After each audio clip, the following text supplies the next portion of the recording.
Here we're going to continue with our login page. Here we're going to work on the handle submit so that we can log the user in with Firebase. Right. So here we're going to use try and catch. So try, and if we catch an error, we will handle that. All right. So let's work here first. So what we're going to try is we're going to try to log the user in. So we're going to use the auth that we have exported from Firebase. So auth dot, we're going to use a sign in with email and password. Sign in with email and password, and we pass email as first argument, second argument password. All right. So this result, or whatever we get, we want to put that in a variable. So let's put it inside in a variable called result. Result equals to, so we're going to try to sign the user in with email and password. That will give us the result, right? So we can console log the result. Let's quickly have a look at this one. Let's see what we get. And if you don't want to keep typing all the time, we can, during the development, we can even write here GraphQL React Node at gmail.com, and I think I used 1 2 3 4 5 6. Okay, let's try login. Okay, that's great. So you can see we get the user information from Firebase. How good is that? Perfect.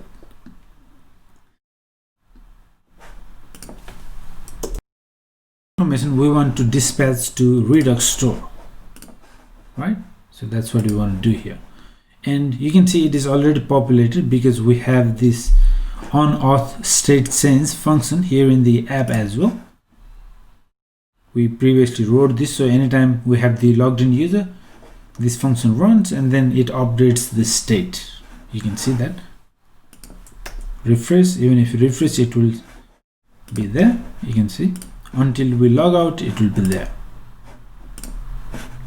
Great. So let's continue here.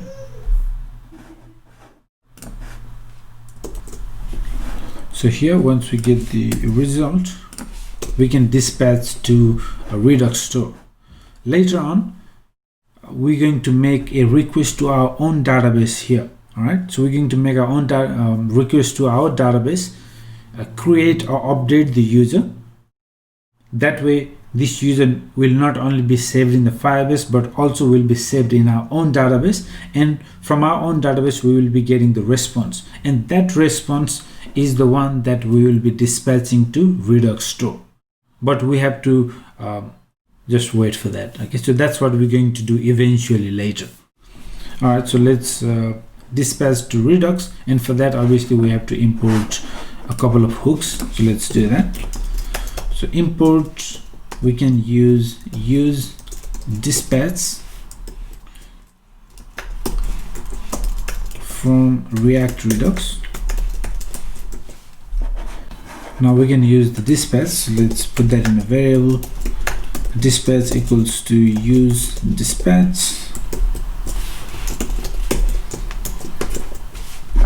So we want to dispatch the user information to Redux.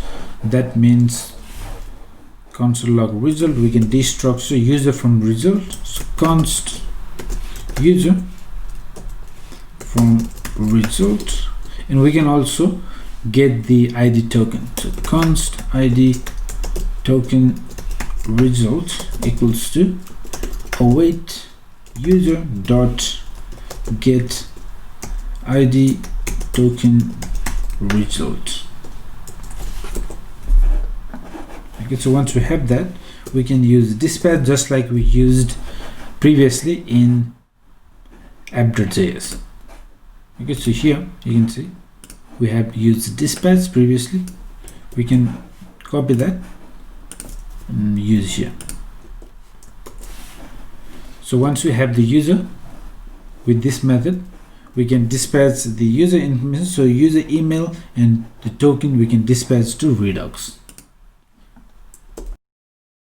And then once we do that, we can redirect the user So we can destructure history from props,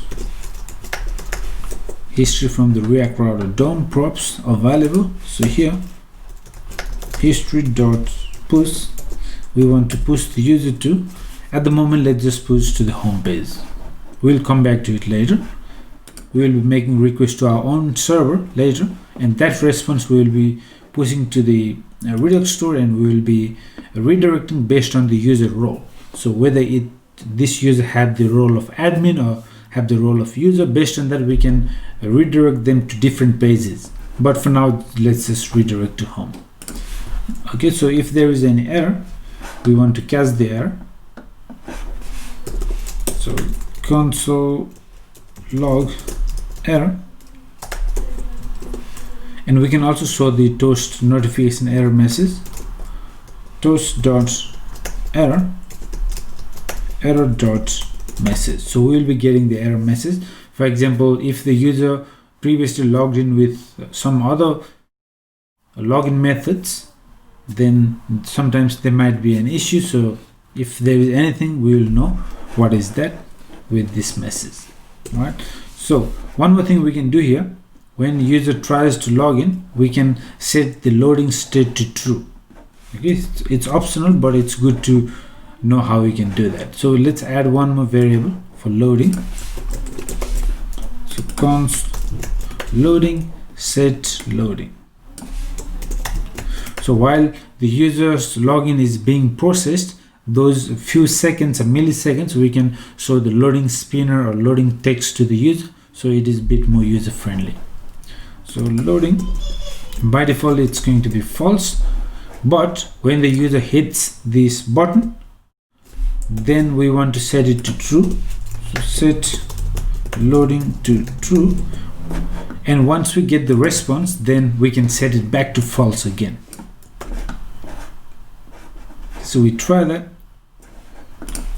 and if it is successful, we redirect the user anyway, so we don't have to worry about setting it to true or false. But if we got the error, we don't want to keep showing loading, so we want to show set loading false. All right, so this is how we can handle the login with email and password. Okay, let's try. All right, so at the moment you can see we have no user. Now with this information we can log in.